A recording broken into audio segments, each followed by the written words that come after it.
What is going on, everybody? Welcome to High School Never Ends, a pop punk dad podcast. I'm Wingman Steve.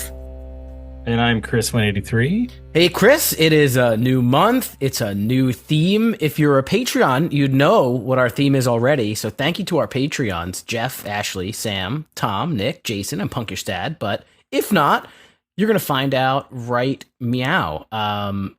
We've done Movie May for the past 2 years, but and we love it. But we can't just keep doing the exact same thing where we talk about movies related to music, Chris. So let's switch it up. What are we going to do different? The one thing we're going to do different is never say right meow on the show ever again. Boo. Never. I just can't not do it. So that will happen again. It will not. It will not. I don't want to say that because I'm going to be here for a while because we got a lot to talk about. But yes, Movie May. That's what we're gonna do this month, Steve. And today marks a milestone for me and hopefully for you too. But today we're gonna talk about a movie soundtrack that I've been waiting to talk about for so long, and I hope all of you out there feel the same way. Because if you don't, I don't care. I don't care. I want you to hear about it. I want you to hear what I have to say about this soundtrack because Chris, it's tied to a movie. You're burying the lead. It's tied to, I'm going to keep burying it. It's tied to a movie that is super important to me and at such an important time in my life. If you've listened to the show, even for a short amount of time, you probably know what I'm talking about. But before I say what that is, I have to introduce our guest. Chris, and we got to say what we're doing different with Movie May. That was the whole thing that we started with. After he introduced the guest. And the guest we have on today, they're going to forget the question. It's so long ago. The guest we have on today. All right, fine. Yes, we normally. So the guest, you're going to have to wait. Guest, wait for a minute. Yeah, okay, fine. So look, I mean, normally in Movie May, what we do is we normally watch movies and we have a blast doing it. Then we talk about it and we get it on the show. We talk about our experiences with them, what we thought about the movie itself. Sometimes we talk about the silliness and the idiocy of the dialogue, et cetera, et cetera.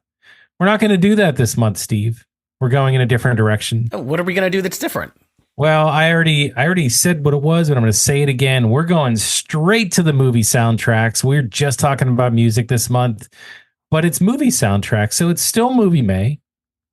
But we're going to pick some of our favorite soundtracks that we ever could pick. And we're going to talk about them. It's going to be a ton of fun. All right, fine. You got what you wanted. Now I want to get what I want, and that's to introduce our guest, and then we'll talk about what it is we're going to talk about today. Everybody, welcome to the show. He's no stranger to High School Never Ends. It is his 27th time on the show, maybe a little bit more, a little bit less. Mr. Dave Dross. What's going on, Dave? How's it going, gentlemen? It feels like it's been forever, but it feels like it was yesterday all at the same time. It's kind of like Smartless, where we just do our silly banter in the beginning and the guest is hidden, but you've seen us do it the entire time. Yes, but it's been hiding here. No, I think, what is this, like the 7th episode I've done? I don't know. We stopped keeping count. I remember I gave you 27, but you're saying that's off? I think it's unfortunately way off because I remember you were the one who initially said I have to do 50 appearances, and the last couple episodes were like, okay, 49 more to go, 48, 47, 46, and I think we lost count. Well, we have to get our count back because we're not going to end the show until you do 50 appearances. I agree. It has to happen. If you guys end this podcast before I hit 50, I'm just going to do it myself. Well, sorry. This is the last epised of High School Never Ends. This is it. Well, I got a lot more to do then. It will continue on with just Dave Dross. And I will be the guest every day. None of that's true, but what is true is we're happy to have you back on the show for such a monumental show. This is a big one. This might be the biggest show of the year, ladies and gentlemen. And that's no joke. We're going to talk about the American Pie soundtrack. That's right. Wow.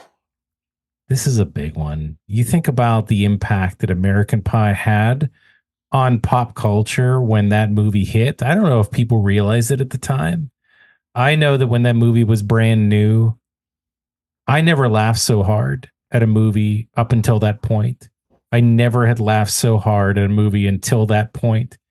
And I think there's several factors that kind of tie into that.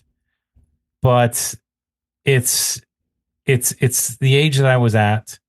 It's the people I was with in the theater. It's the fact that it just hit at the right time. And yeah, I think that, you know, we'll talk about how we all kind of got into this one and some stats on this, but I kind of want to kick things off by saying this is that I know that in previous generations, they had their version of this movie. You know, the 80s had Porky's. Prior to that, you even had Revenge of the Nerds that was similar to this, still in the 80s, maybe even earlier. 90s, I'm not sure what they had, but this was the 90s, late 90s, we'll call it, early 2000s, but this come out in late 90s, so we'll call it that. So this really hit home for me as that movie. And I just felt like it was so smart, so funny for the age group that I was in at the time, that it was just perfect. It was perfect. It did all the right stuff. It attracted our attention. And the music really helps supplement that in a lot of ways. So I'll stop right there and I'll see if anybody wants to add to those thoughts or if you have any of your own before we really dive into the actual soundtrack. Dave, how many pies have you become intimate with? And what flavors? Well, as a young kid, you have to start with apple. It's the most easily accessible, but the older I got, I learned that huckleberry is the best berry. So it's definitely 99, maybe 98% huckleberry pies. Warm, not hot, not cold, warm. Very important. I learned that from watching American Pie, and I have very good feelings about the movie American Pie. I actually remember when I went to see it in the theater, this was rated R, and I was too young, and I didn't have like a fake ID, and we didn't have like an adult to go with us. I must have been 16, right? And you have to be 18. I didn't have any ID because you don't have an ID when you're 16. And I ended up like basically, I was very, very nervous like on what was going to happen because it was like opening weekend and the theaters were packed. And I'm with like my buddies from high school, and I was very, very scared that they were going to send me away. I think my friends actually did have fake IDs, but I ended up just like showing them my school ID, and I don't know what I said, but the person basically looked at me and went, yeah, okay, and just let me pass. So immediately when I sat down, there was a huge sigh of relief that whoever was the ticket taker was not a law enforcement agent, because when you're that age, you think that you're breaking the law by going to a radar movie, and I felt like I was getting away with something. And then Chris, just like you, I think that that movie took everybody by storm. I was a big fan of comedies, somewhat ridiculous comedies ever since I was a little kid. I think, I saw Spaceballs before I saw Star Wars. And, I love all the Mel Brooks movies. That's kind of what was on the tube when I was growing up. And this was kind of the beginning of a series of really funny rated R comedy. This was rated R, correct? Oh, You yeah. had, Just you had making sure. nudity. You had Yes. Yeah, it was That's rated right. off.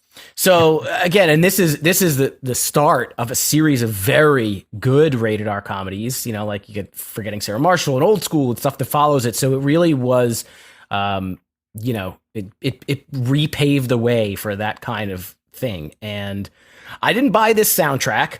I think I loved the music that was supplemented in the movie, but we'll get more into that. Let's shoot it over to Dave. What's your nostalgia with American Pie? I think I was actually about 10. Don't judge. Such a youngin'. My best friend had nothing but older siblings, so that's how we heard about it. We're like, oh, there's this movie. This guy sticks his wiener in a pie, and when you're 10 years old, you're like, that's really funny. And obviously none of our parents would let us watch it, but my best friend, his dad was like the cool dad who would be like, "Oh, I'm gonna leave a 6-pack over here and walk away for a couple hours." And When you're 10?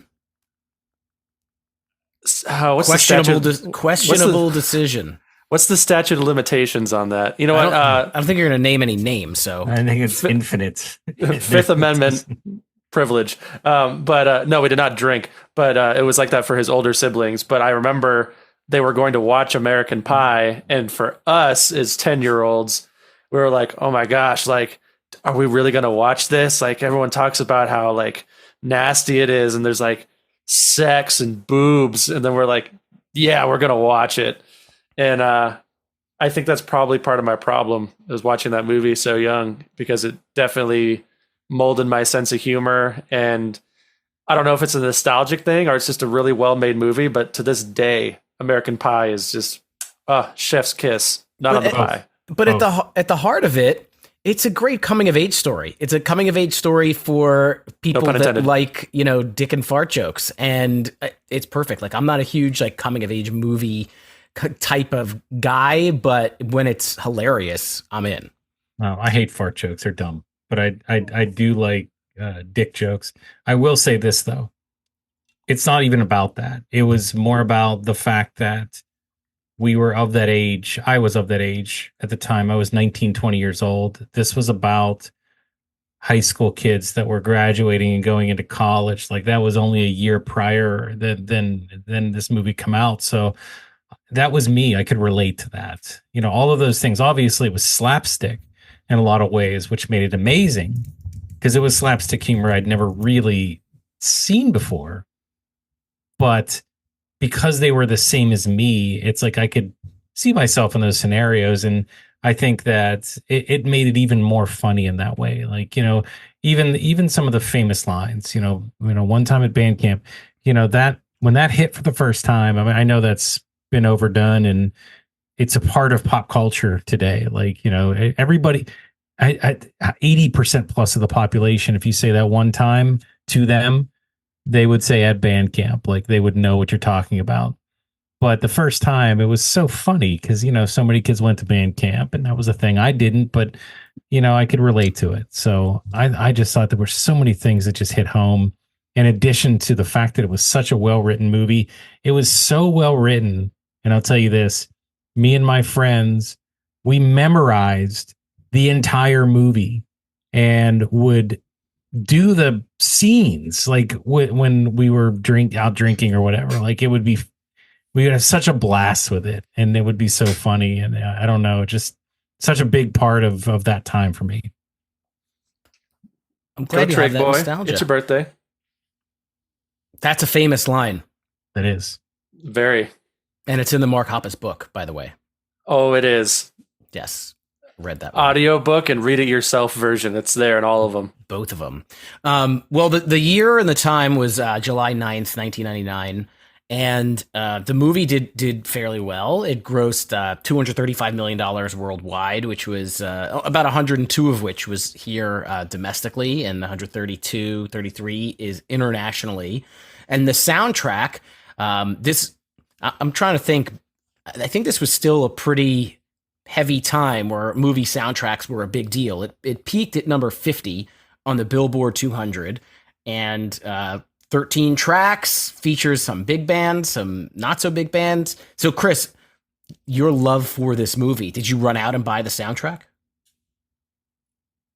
Chris is holding up the compact disc of the soundtrack, and that would indicate yes, he did purchase it.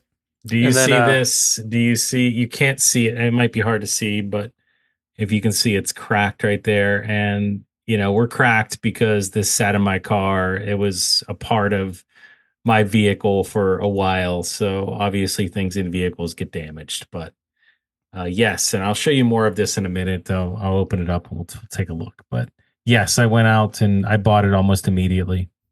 While he opens that up, I think it'd be a good Patreon idea if certain members, they get to watch the video of the recording so they can see the cracked case in a future episodes. I love it. That's Dave, what I are was you thinking. a Patreon member that you get to suggest these types of things? Because fade away, new topic. Yeah, so get that disc open. I really want to see what the disc looks like. I don't know what Steve's talking about. He assumes I'm a fake fan. You want me to get the disc open? Dave's never listened to our show.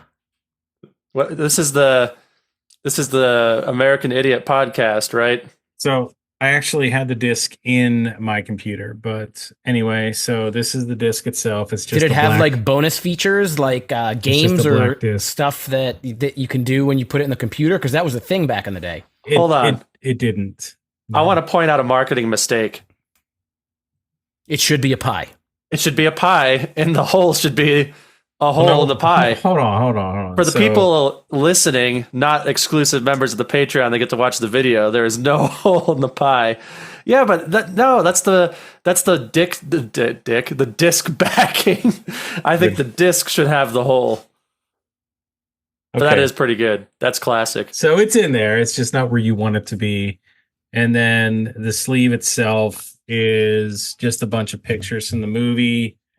There is stuff on the inside, but the inside of it is mainly just the song and who it was written by, published by. There's no lyrics or anything, and a bunch of special thanks. So not a really robust interior sleeve or booklet, but still some cool stuff in here, and it has some great pictures. I'm looking at the pictures to see if we actually saw all of this stuff in the movie.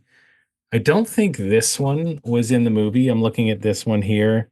Yeah, that doesn't look familiar. I don't know where that's at. I don't remember that being in the movie. But like some of these other ones, obviously, Jim in the dorm room at the beginning and the guys in school. I mean, some of these are stock pictures that were just taken, probably. Jim with the pie, so on and so forth. But it's a pretty cool thing to have, and I kept it in okay shape except for the crack. Did you buy a lot of movie soundtracks, or is this one a diamond in the rough? I don't think so. I think that I bought probably less than 5 total across the board. I think this, for a long time, I didn't believe in buying any movie soundtracks. I didn't see the point.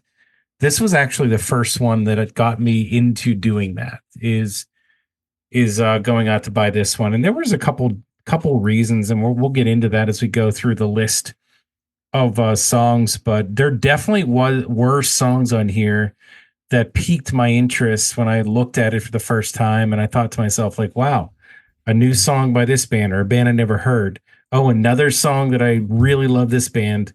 Oh, that's an interesting one. I don't know who that is, but I remember it in the movie. Some of these, and I'll just go into this now. If you go back and listen to the movie, and this is probably pretty common with movie soundtracks, you hear the song, but it's not in the forefront of the actual scene. It's way in the back, so you barely hear it, except except if you can guess, like the one that was prevalent in this one was Mutt by Blink-182. That was one that was it was right in front of you. Like there was a scene where you heard Mutt like right up, and that's the one where I think he jumped over the bush. The bush, yeah. I was going to say a lot of these songs, I couldn't tell you the point in the movie where the song is playing. They are kind of background, and there's actually a bunch of songs that are not on the soundtrack that are even a little bit more prevalent actually in the movie. But I guess that's just how they construct movie soundtracks. It's like a piece of the song for like maybe 3 seconds, and you hear it way in the background. There's a couple of them like Sway. You'll know when it's on because it's a pretty important scene. But you know what isn't on this soundtrack is Laid by James. Yeah. And I don't know. I never knew why it wasn't on the soundtrack. It didn't make any sense. You know what soundtrack I was oddly really excited for when it was coming out? What's that? The Malcolm in the Middle soundtrack. Oh, sorry. The Bodyguard. I have that one. But Malcolm, I really do. That's the funny thing.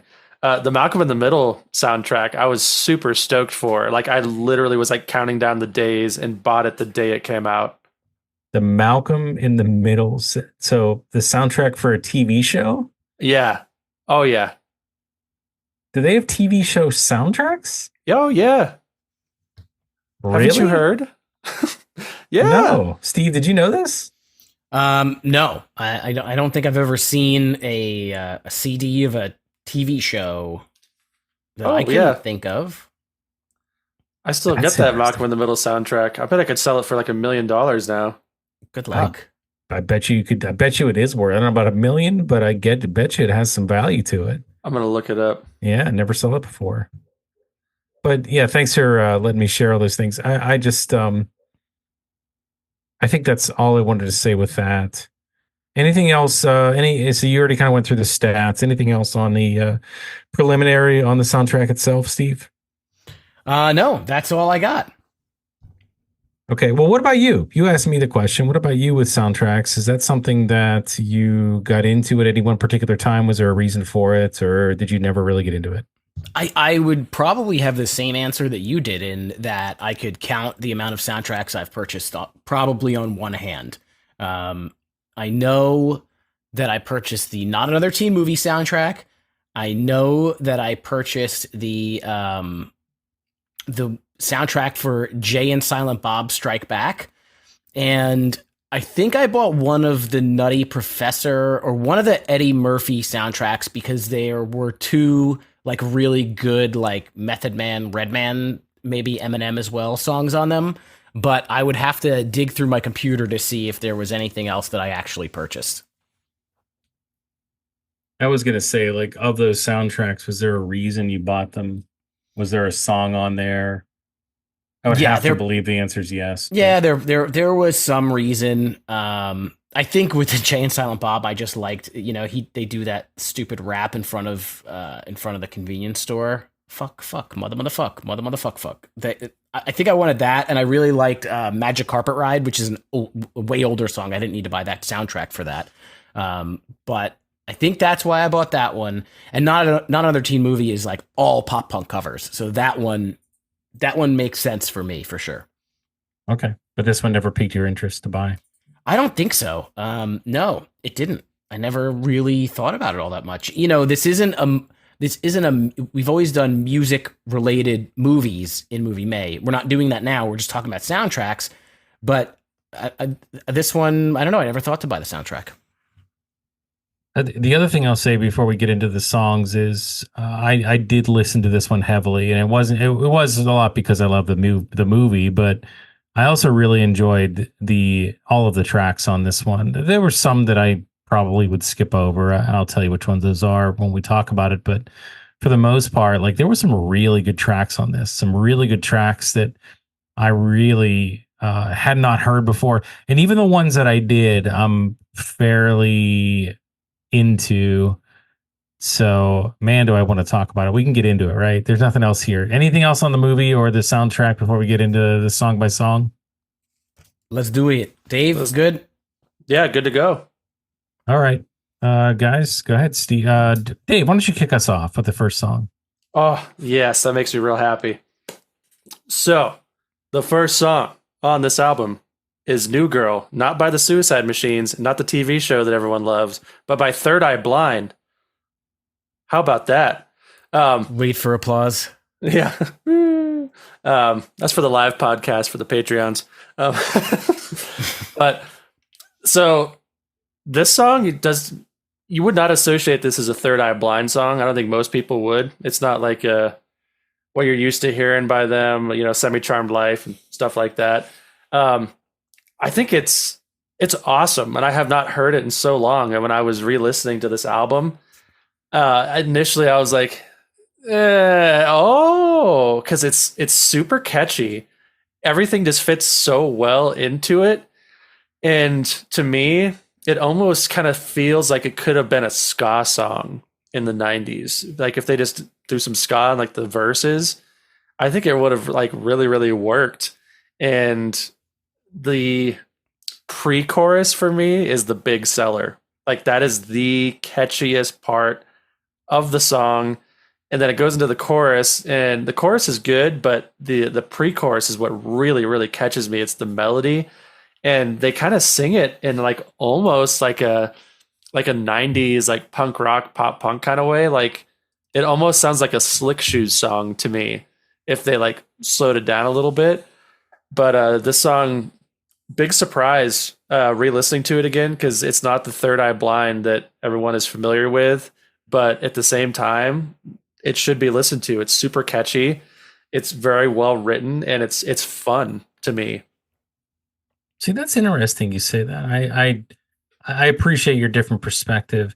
I do agree with that pre-chorus where the guitar changes. There's something changes there, but I'll tell you what. Like this is one of the tracks that really caught me with this soundtrack because I was a pretty big fan of Third Eye Blind. I wasn't a huge fan, but I really liked the hectic nature of some of their songs. I liked the fast paced nature of, Semi Charm Life, and there were others. And we actually have an episode on High School Never Ends where we talk about the album where Semi Charm Life comes off of. But I really got into this one, and I disagree. I think it does sound like Third Eye Blind in a lot of ways. So to me, like it was the same hectic nature that Semi Charm Life was, but it was a new song. So it was that same quick paced hook melody that really got me into Semi Charm Life, but it was something completely new. And hey, look, 18, 19-year-old guy. I was, looking for a new girl right at the time. So it fit right in. I was able to sing it and get into it and relate to it. But man, was this just like you said, it's such a catchy one, right? And it was a new song by a band that I don't think that I had a new song from in a while. I did get their follow-up album, but I don't know what the timing of it is. I just know that I probably didn't get enough of what I wanted from that band. And this song gave that to me. So I was instantly hooked when I heard this, and I thought it was awesome. I don't know where this is at in the movie either. I'm not sure where this song sits. I think it's in the opening credits. Is it? Okay? So that's where I'm at on this one. I thought it was a great way for somebody that had not bought the soundtrack to any movie prior to this to tell my brain, wow, you made a good decision. This is an awesome song by a band that you've never heard before. How about you, Steve? Yeah, a lot of the same things that you just said. So I was a big Third Eye Blind fan. I loved that first debut record, was very, very into it. I loved their second record, Blue. I believe Blue probably came out after this. And you know what? I probably should have bought this soundtrack because I could have used another. I was probably thirsting for another Third Eye Blind song. And I didn't really know this song at all until recently when I started listening to this album for the show. I love me some Third Eye Blind. I think it does have a lot of classic elements of Third Eye Blind. And Third Eye Blind does have a lot of different looks, if you will. Like they can do ballads, they do electronic stuff, they do stuff that borders on punk and pop punk and stuff like that. So I think this song sounds pretty classic, early Third Eye Blind, like it could have been another song that was on that self-titled record, perhaps.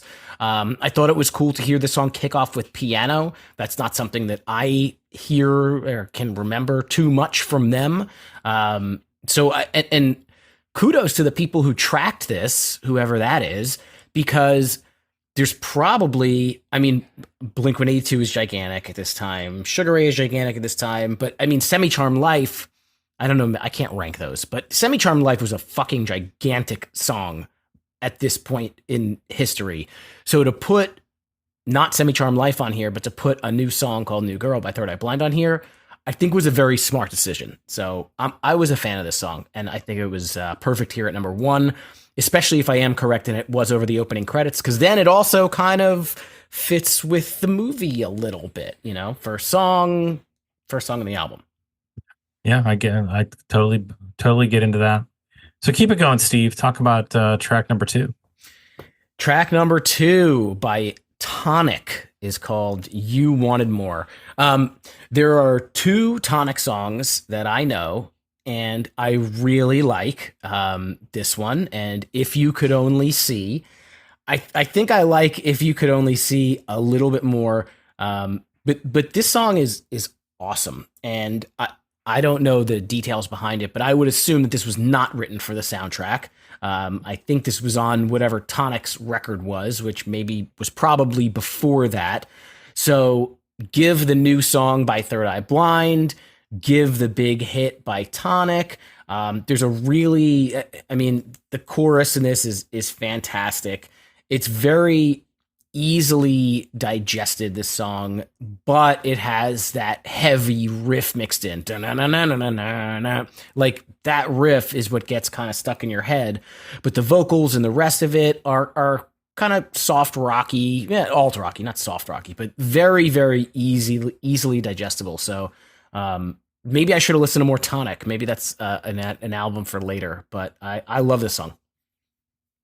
You know what's really cool, but and I'll talk about my feelings about Tonic in this song, but just speaking about the music real quick, like yeah, that riff is just I love that riff, that da-na-na-na-na-na, because it repeats throughout the whole thing, and it has that just right amount of heaviness to it that makes me happy. And I also really love the way, to your point about the vocals, that they deliver the vocals in this song. It's it's almost, it's not a monotone, but it's the same choral arrangement, the same delivery, like na na na na na na na na na na, and that's even the pre-chorus. Life is always better when it's gone, but it's love is. I can't sing it because I'm off tune, but you know what I'm talking about. Like if you listen to the verse, it seems like it's the same like six notes that he hits in each sentence that he says, and that steadiness and repeated nature of that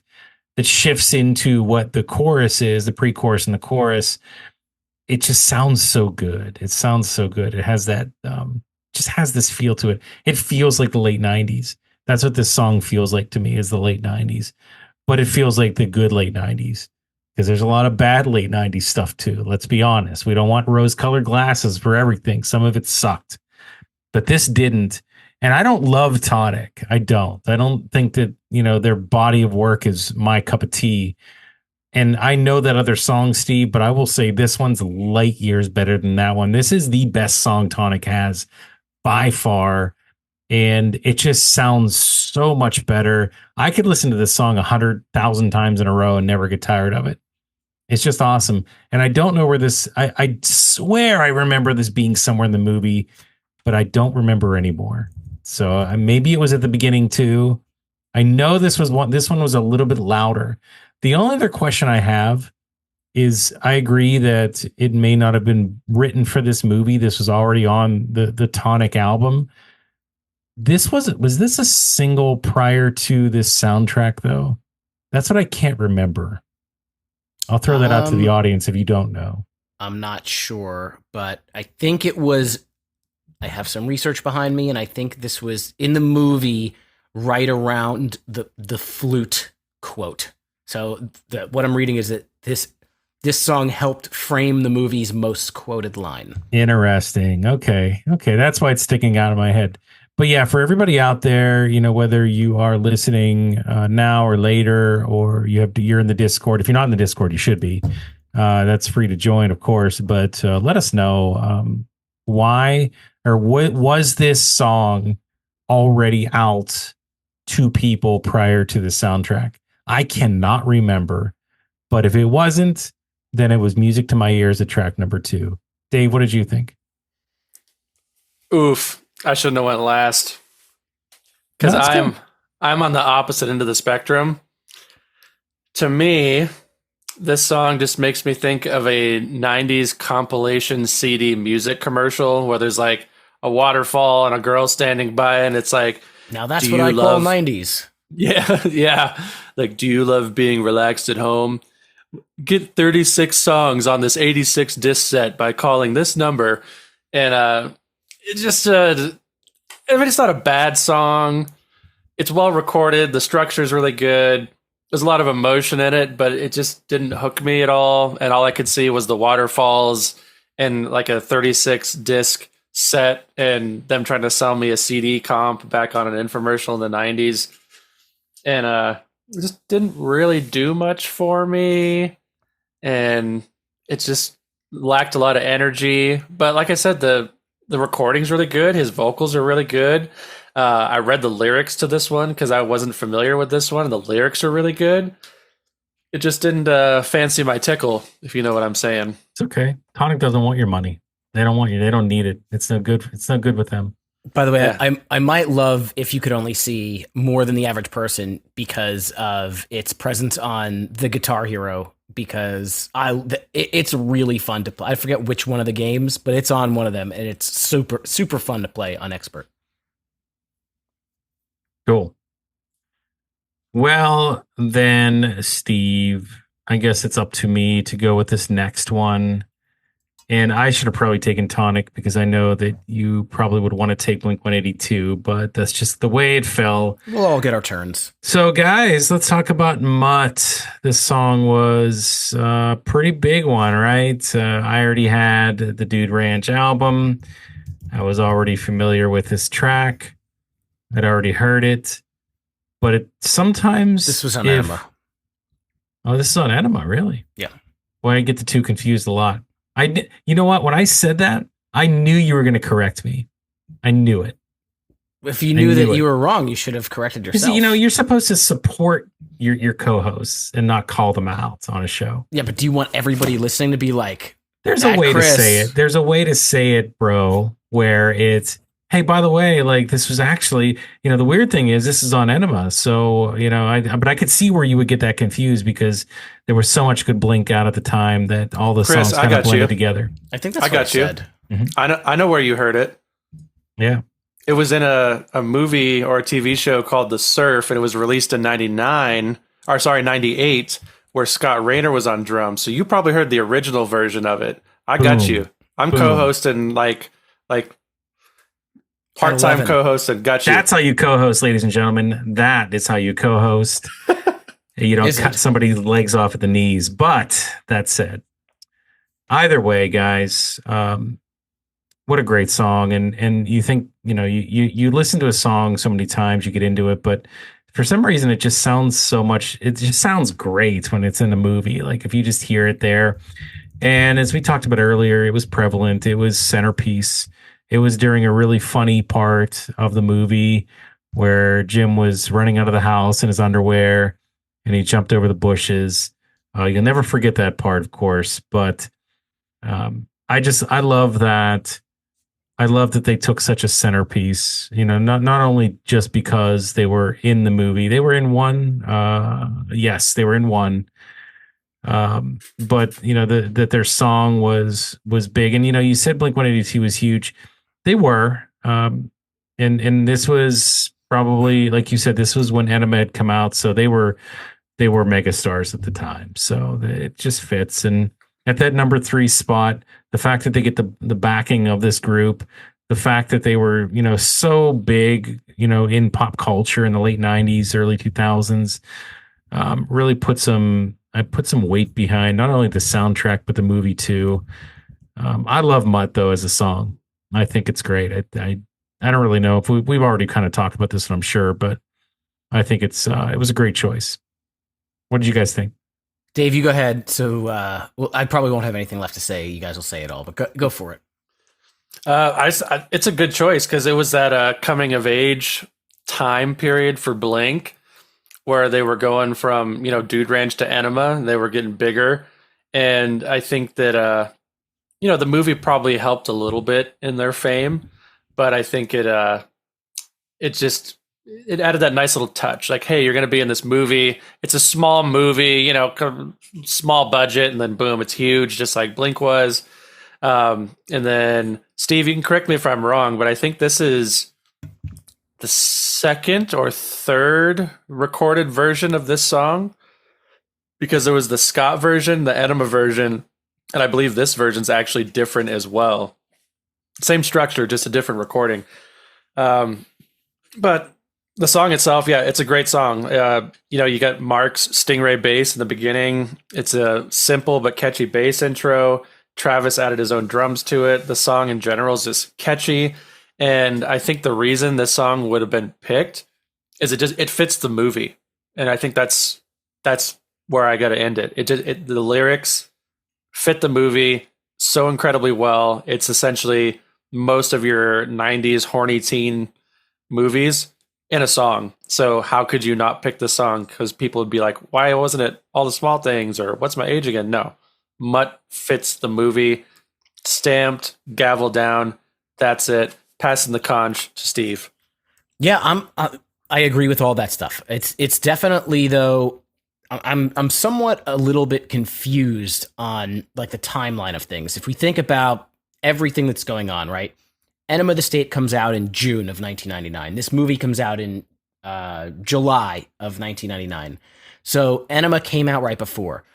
Now Blink was already getting bigger when they recorded the song and when they were filming the movie, which had to have been 1 to 2 years prior. So they've probably gotten this gig based off of the success of Damn It, right? It just so happens that Enema gets fucking huge right at the same time that this has come out, but they had asked Blink to participate in the movie. In Mark's book, he talks about being brought in to record a song for this movie, which makes me think that this, I mean, it must have been written before, right? If Scott had played on it at some point in time, but this was the first time, this song for this movie is the first time that they worked with Jerry Finn. So in my mind, they record this version, they send it off to Movie Land, then they record the Enema version, which sounds much better. The production on it is much better. And then somehow this just like perfect storm of shit happens where Blink is gigantic at the time. They happen to have a cameo in the movie. Mark's line, which is so silly, takes off and becomes something that people repeat. And this is the most recognizable soundtrack song that's tied to a scene in the movie, right? So again, I just learned all this stuff from the book and from the tour that Mark did.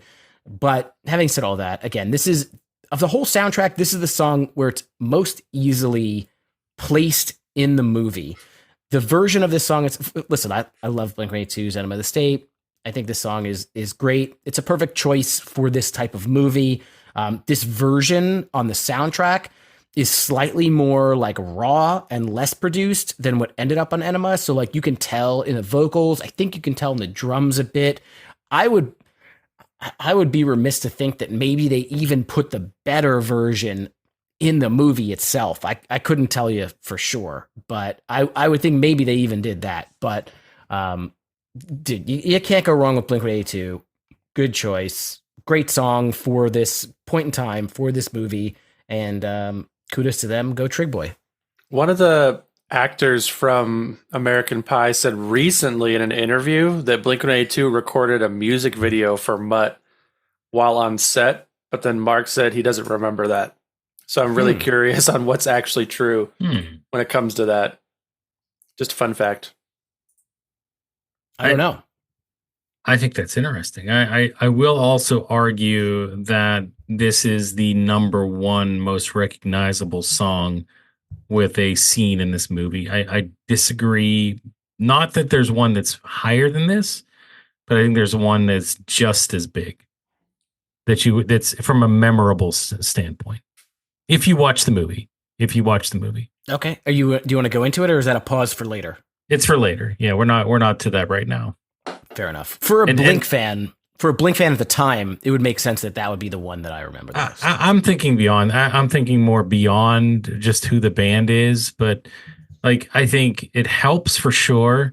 But I think there's another scene that you can't get away from, that the song just permeates, and if you hear it, you know exactly where it's supposed to be. But and it's funny. Ever since you said that about the Tonic song, I can picture it crystal clear, like where that's at. And I don't know why I forgot about that. But yeah, I remember that was on in the background when Michelle was talking about the flute. So that was, man, how you forget things. And when they come back, it's just like, it's boom, it's right there. And speaking of things coming back, Sugar Ray is back. And Dave, why don't you kick this one off? Glory by Sugar Ray. And I gotta say that this song is completely rad because the people that just hear Sugar Ray on the radio and everything, they just hear that Sugar Ray sound and they fail to realize that Sugar Ray was originally supposed to be a new metal band, and that's how they started, was a new metal band. And in this song, I love that you can hear that influence. It's heavy. It has the record scratches like your Limp Biscuits and stuff like that. I'm not a big fan of the record scratches, but it's really cool because you're used to hearing like, Someday by Sugar Ray and, all these songs like that that are just a little bit more tame and that more Sugar Ray sound. But the fact that this one, it's in a down-tuned tuning for the guitars, it's heavy. His vocals are a little more gritty than what people are used to hearing. And it's just super, super solid. And re-listening to this soundtrack made me get in the mindset of what if Sugar Ray stayed new metal influenced? Where would they be today? And the cool thing about the song is it sounds 90s, but not very cookie cutter 90s. Like you can hear a little bit of Smash Mouth in it. You can hear the new metal, and hearing Sugar Ray in a heavier environment is just awesome. It's very aggressive. And for anybody who's getting into Sugar Ray, like nowadays, this would be something really cool to go back and listen to, and just hear that different sound. So it's catchy, it's heavy, it's different, and it just really grabbed my ear re-listening to it. And I think it was a superb pick for this movie because it was that heavy Sugar Ray, and I just thought it was rad. And you can make fun of me and scold me for it if you want to, but I'm going to stick to my guns on this one. Hey, you would know because you obviously record much more music than I do. All of that in the beginning, the intro guitars, obviously you have a na na na na na na, but then you have all that stuff going on in the background that sounds like spaceships and all that other stuff. Like, is that just effects, or is that produced effects? Or is that something else? Is that like a pedal of some kind or distortion just done in a different way? Do you know? So there's like some like laser effects that I know that it sounds like they're using. That's like just like some sound clips. But as far as like the guitar in the beginning, it sounds like there's like some phaser, some flanger as well, and that can make the guitar sound like very robotic. But I know a little bit into the song, there's like the pew pew pew pew. So either they sat down and really perfected all that on guitar with effects, but I'm pretty sure that part's just a sound clip. But the guitar in the beginning, that's definitely a guitar with a lot of effects on it for that like kind of Gary Newman kind of sounding vibe. If you're familiar with Gary Newman's music, he does like the Cars song, like here in my car. Yeah. He has a song called Metal, and it's very similar to that. Yeah, I think didn't Sugar Ray have a DJ too as a part of their band? I'm pretty sure they did. Yeah. So maybe that had something to do with it too. I'll go next, and I think that you hit on a lot of good points. I will say though that I actually listened to a documentary of sorts on YouTube about Sugar Ray, and it kind of opened my eyes to the fact that even on some of their albums where we got the majority of the singles that were in a much different direction, they were a lot more pop friendly. There were songs on those albums that still went in the direction of what you heard on Lemonade and Brownies, which was that new metal sound, that much harder sound with the harder guitars, et cetera, et cetera. So, I haven't gone back and listened to any of those albums, to be honest with you. So I can't say from personal experience, but it was interesting that came up that, hey, they didn't really abandon that. It just wasn't as prevalent because of what was fed to us. And so that said, either way, I was happy to have this song back in the forefront because I did like this version of the band. I did like them. They did the harder metal sound great. And this was a super catchy song again. Those hard guitars, that riff. You kind of said it all, Dave, with that. So not gonna totally just repeat that, but I thought this was back to back to the form that I really enjoyed. And I'm glad that this came out when it did, because again, like, people probably they just thought Sugar Ray was every morning or whatever it is they heard on the radio. And hopefully this got into the hands of some people that were able to see them for maybe in a little bit different of a way, and saw where, what else they could do musically. So if you like this kind of thing, right, I guess if it's not your cup of tea and you like every morning and that's what you like from Sugar Ray and Mark McGrath's voice singing like that, then fine.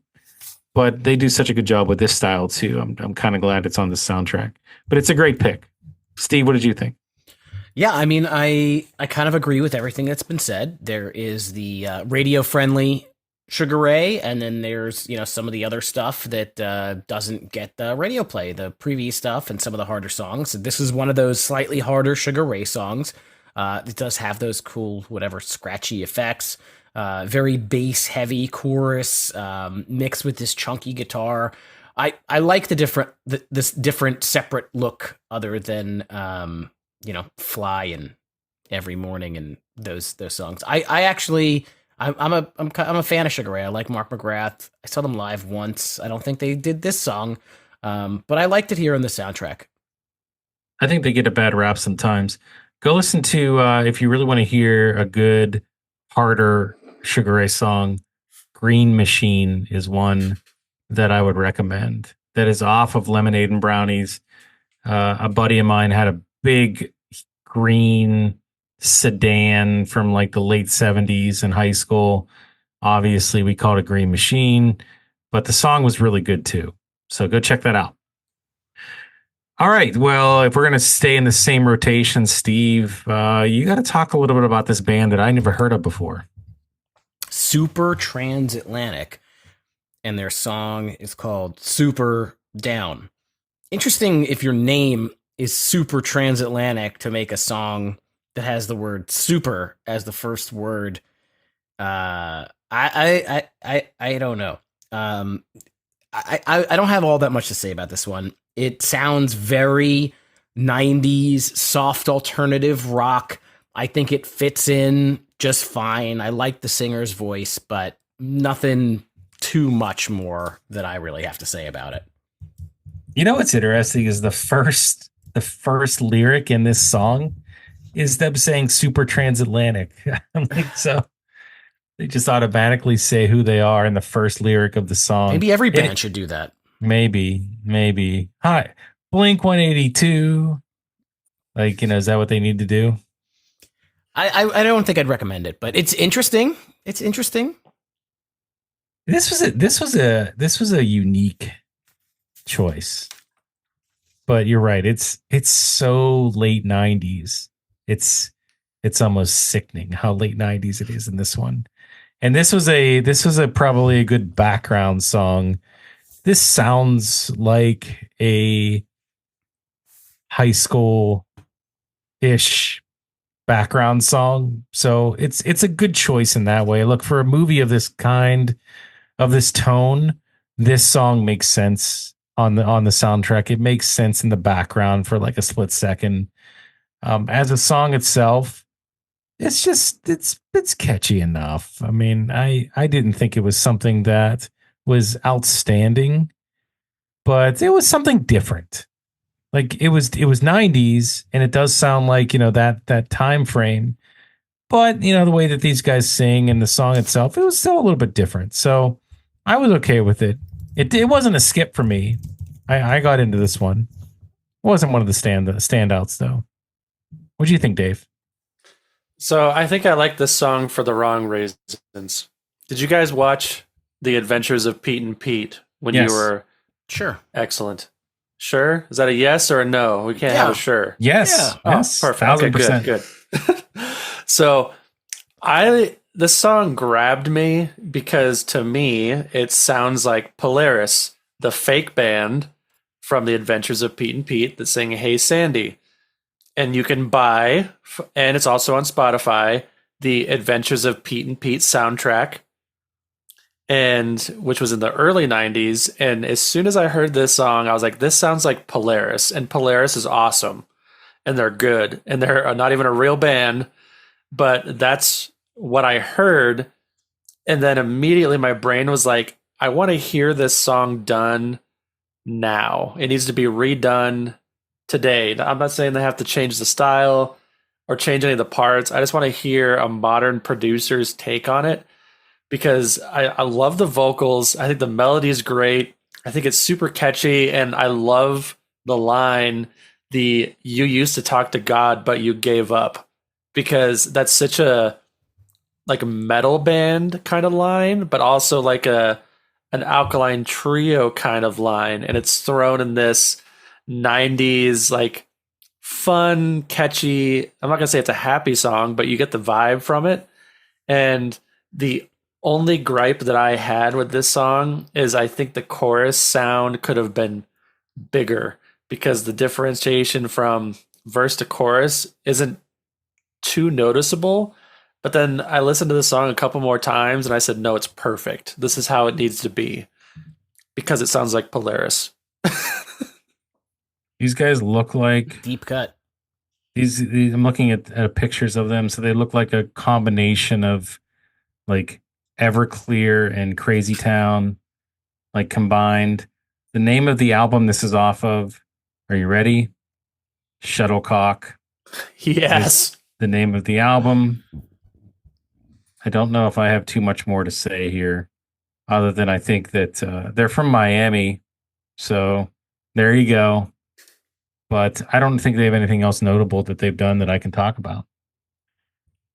And look, this is what makes soundtracks interesting, I guess, is they're going to put stuff on here from bands you've never heard of before. And, you know, like it or hate it, I think that you definitely roll the dice when you're buying this for, you know, if you look at the list and you say, oh yeah, Third Eye Blind, Blink-182, Sugar Ray, know them. You're rolling the dice on some of these other ones, but it's worth the risk. And again, I don't think this one's offensive. I think it's a decent track. But speaking of decent tracks, Steve, are we going out of order? I don't think we are. I think Actually, we are, but I can't. I got to give up my spot to you because this is your band. This is your jam. I don't know how Dishwalla became my band. I did one episode on another podcast about their one hit song, Counting Blue Cars. So with Find Your Way Back Home, this is officially the second Dishwalla song that I have heard. And it's quite a bit different than Counting Blue Cars. Way more harder rock. I really dug this one. I thought it had a cool vibe. It definitely fits the times. It fits the vibe of the movie. I don't remember where it is in the movie. Maybe one of you guys do. But I think this kind of just shows that, you know, the album it's a very good collection of different types of late 90s music. And I thought it was cool to hear something different by Dishwalla. I could have come in and said anything by Dishwalla is probably crap other than that one song, but this one was really good. I kind of like the way that it starts off with like the slower riffs, and it sounds like one of those, you know, softer alt rock songs from the late 90s. Trying to think of a band that's similar to that, but I also like the fact that it picks up steam with those harder guitars. I wouldn't call the song hard. Maybe it does get a little bit more aggressive as it progresses. Harder than Counting Blue Cars. Oh yeah, I mean it has more. Yeah, it has more guitar, more of that like harder guitar. But it's not a hard song. It's still a pop song. It's still a softer pop song, of course. But that's what Dishwalla is. And if you like that sound, this is giving you more of that. You still get the Dishwalla theme to it, the Dishwalla feel.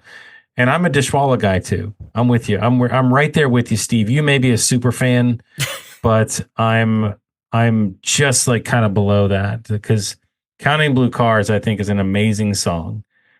You know, call me a sucker for that kind of song. I don't know, but I was happy to get a second Dishwalla song because I wasn't going to buy the Dishwalla album. Come on now. I mean, there's no way. I don't think this song was on any of their albums. That's what I'm saying. Like, I wouldn't have known I wasn't going to buy a Dishwalla album based on Counting Blue Cars. I have I to was share. just, I have to share just this picture of their self-titled album. is it a midriff? It's I don't know if it's male or female. I think it looks female. There's lacy panties and there is a midriff tattoo that says Dishwalla across the entire midriff.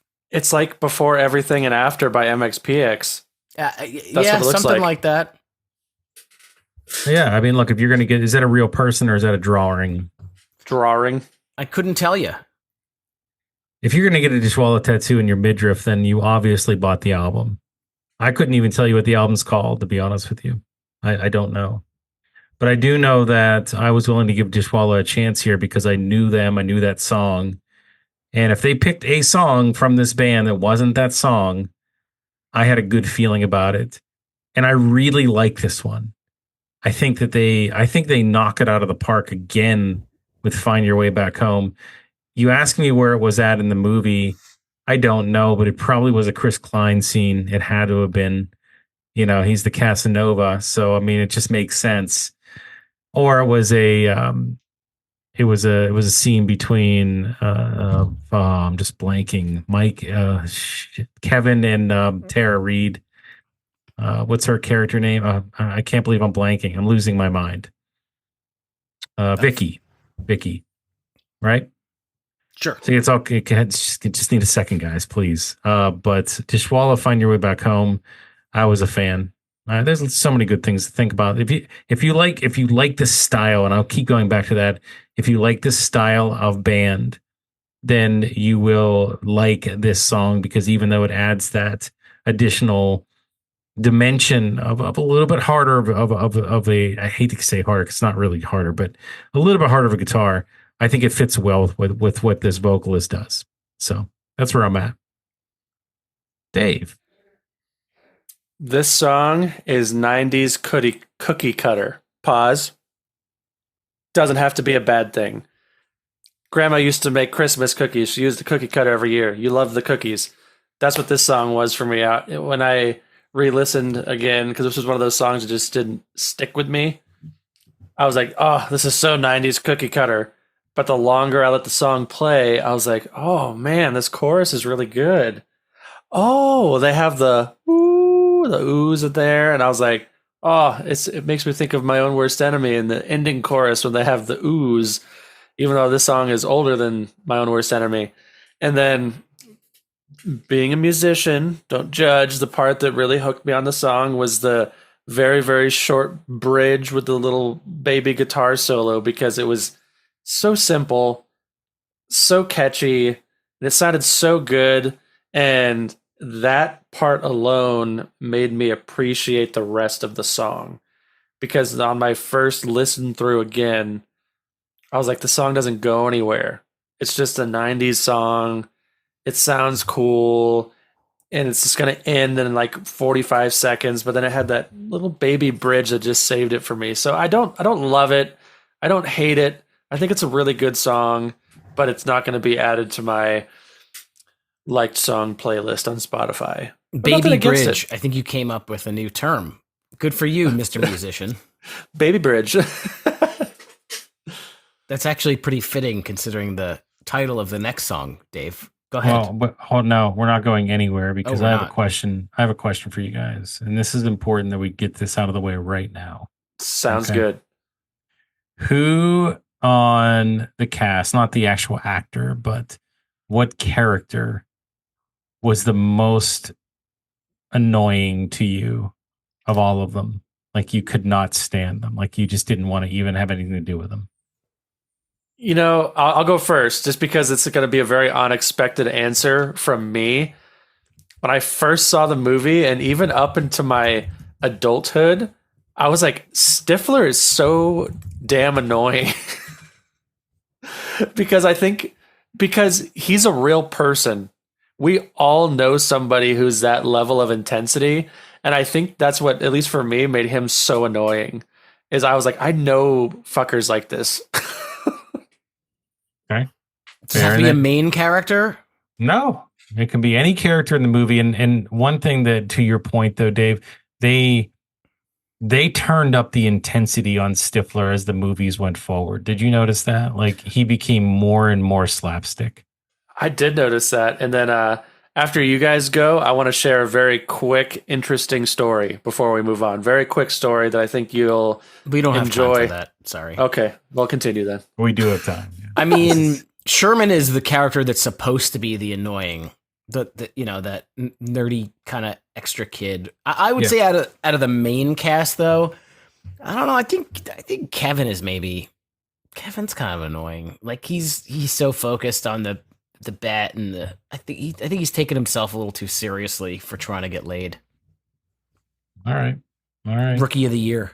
Thomas Ian Nicholas, Kevin Myers. Mine's different, so it's different than all of those. And it's Heather, it's Mina Suvari. I just thought she was so not interesting. I just thought that I just every time she had a line, I just didn't really care what she had to say. It was also just like, shut up. Like, what are you talking about? Like, don't, like, no one cares. I don't know. I just didn't like her character. I don't know why. It's just boring and dumb. Just my opinion. Okay. So, I can see not that. a fan of that. Secondly, I think a runner-up to that would have been. No, we're not doing runner-ups. We can only pick one. So we'll go on to the next song. Wait, really quick. My story, really quick. Yeah. Go ahead. Long story short, when I moved to New Orleans, my cousin owned a coffee shop, and my cousin works in the film business. So a lot of people in the business would go to the shop. Stifler's mom would come to the coffee shop. Oh, wow. And she asked me, my girlfriend at the time, and my cousins, do you want to come to a Christmas party at my house? Yes. And I said yes. And I'm like, oh my God, I'm going to go to a Christmas party at Stifler's mom's house. How cool is that? And my girlfriend and I got in an argument, and she said, we're not going anywhere. And I didn't get to go. Sorry for the buzzkill ending, but I got invited. And I regret it. I should have just let my relationship end and said, no, I'm going with or without you. This is Stifler's mom. Well, why would Jennifer Coolidge? I mean, where were you at again? This was New Orleans. And she saw you where? In my cousin's coffee shop. She'd go almost every day. Did she need a barista for this party? No, she just knew my cousins from the film biz and knew them from coming to the coffee shop. And, that's why. Invited the family over. That makes sense then. So here's the other question for you guys, and we don't need to answer this now. You can think about it. But was Stifler's mom older or younger than I am right now in this movie? I think older. She's got to be 50 at least. In the movie American Pie, you think she was 50? I don't know, man. She'd have to be like 70 now. It's hard. What if the movie was real life timing? I think she was younger than me now. Really? In that movie. It's hard for me to picture Jennifer Coolidge in any other role at the moment other than like White Lotus. She's in like Discover commercials. So. And that. All right. Well, guys, think about that. And do some research while we're talking, because we got to talk about Bic Runga a little bit here. We cannot have an American Pie soundtrack without Bic Runga and Dan Wilson. So it's so interesting because on Spotify it just says Dan Wilson and Bic Runga. I'm like, who the hell's Dan Wilson? But on the actual soundtrack, on the physical CD, it says Dan Wilson of, and you guys know where he's from, correct or no? You know where Dan Wilson's from? What band? No. You don't know? Well, it says it right here on the soundtrack. It says Dan Wilson of Semisonic and Bic Runga. So he's a lead singer of Semisonic. And if you listen to the song, you can hear Closing Time, voice guy. So that said, you're right. It's him. It's him. And I was a big fan of Semisonic. Not so much like, I thought Closing Time was a good song at the time. I remember my grandmother buying it for me for like something. I think it was a birthday. I don't know, just a random gift, but she did. And I was excited about that. And I liked other songs on the album. So, and again, I'm a sucker for late 90s alt rock, I guess, if you want to call it. But this song was kind of a little bit too sweet for me, like just a little bit too sweet for me, too steady, too just middle of the road. There was really nothing that I could say that I really loved about this one. Again, it wasn't offensive. I think in the movie, it was definitely a Mina Suvari scene where she was talking about being in love or something dumb like that. But it was definitely one that I did not really love on this soundtrack, even though it has Bic Runga. I still couldn't get into it. Guys, Yeah, this one was definitely a different type of song here on the soundtrack. I felt like it was a little outside, even though it's got Semisonic Guy on it. It seemed a little outside the '90s alt rock, like almost kind of like easy listening, and it was not one that really kind of got me excited. Not a huge fan. really good Oof. singer, really great vocally though. Like I got to say, like from a vocalist standpoint, both Bic Runga and Dan Wilson were really good. It was just the song, it just didn't catch me. Go ahead, Dave. Too soft, no energy, doesn't go anywhere, kind of boring. And I gave it a good college try and listened to it like 3 times in a row. And the only thing it could make me think of is some hipster dude wearing a funny hat with an acoustic guitar in a coffee shop with a girlfriend he's been with for 3 weeks, and they're going to change the world with their EP coming out and get the world to stop eating Snickers bars. That's what this song made me think of.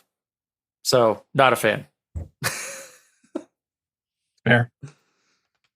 It's fair. Okay. Let's keep it going and let's talk about Stranger by the Day. So, Dave, you haven't started one in a while, right? I don't think so. Go for it. All right. Stranger by the Day by, drum roll, Shades Apart. And this song I thoroughly, thoroughly enjoyed because when the intro kicks in, you think this song's going to get heavy. Like it's going to be like maybe like a new metal song of the 90s or something like that.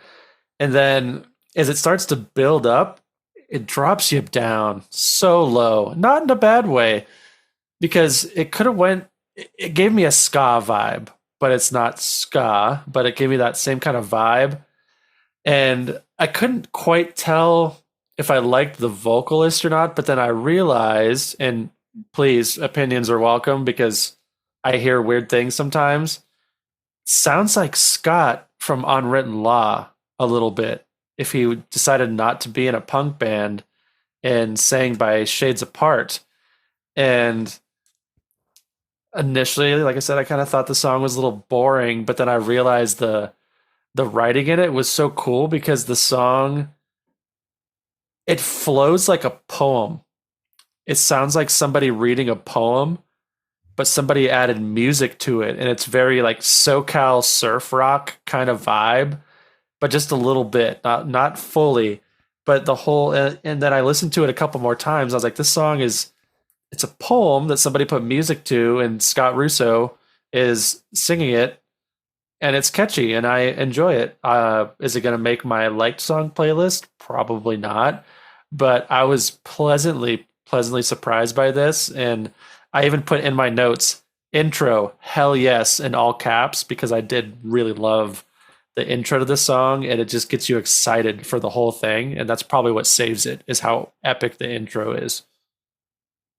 Steve?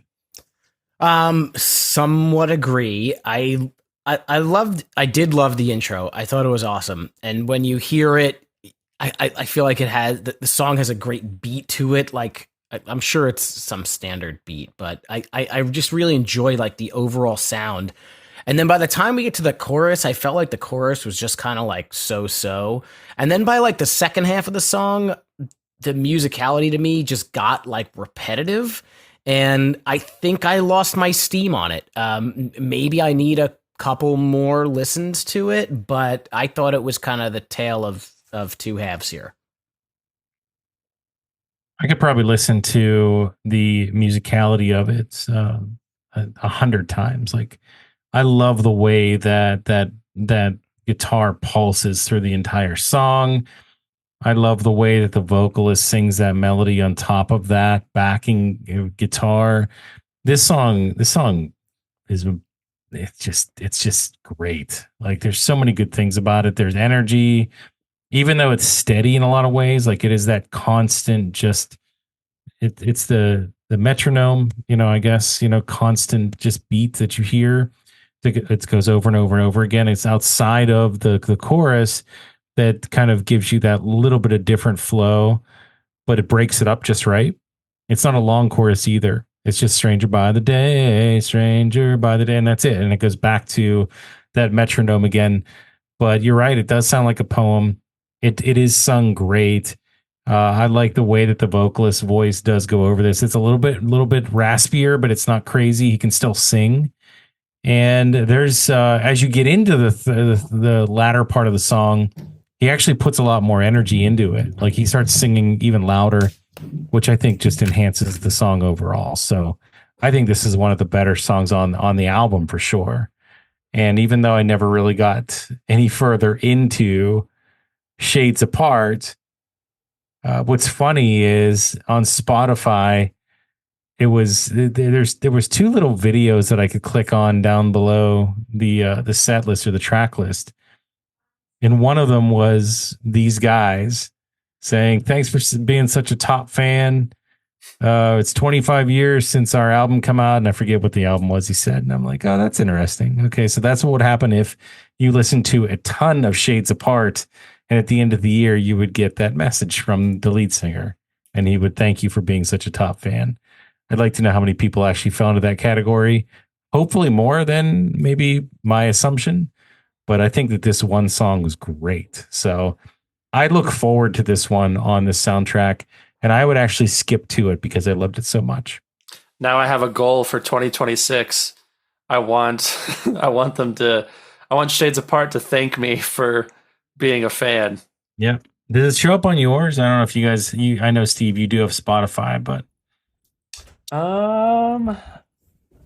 Dave, do you have Spotify? I don't know if you do or not. I do. But you have clips at the bottom. It is clips. So there's two clips. There's one from the Atomic Fireballs, and the other one's by this guy. At least on my computer, I don't see it. I'm sure I would. Maybe on my phone if I probably on the phone. Yeah. But and he looks like somebody's dad. He has a completely white, just a snow white goatee. He has my glasses. I got one from The Offspring last year, I think is what it was. I got one from The Offspring for being a top listener, but when you have like 1 billion listeners, I guess it's not that hard. Well, I'd like to know if it shows up for just more than just me, but I'm a fan. Maybe he knows that and he put that on here, but just for you. Maybe. And you know what the other thing is? So moving on here. So this is where it gets interesting because on Spotify, this next song is not there, but on the CD it is. So I'm looking at my Spotify. I did nothing incorrect because I know I'll get called out if I did, but this is the American Pie soundtrack I'm looking at. There is no other American Pie soundtrack on Spotify. This is it because I checked other ones. And if I look at the list, it goes from Stranger by the Day to the Goldfinger song.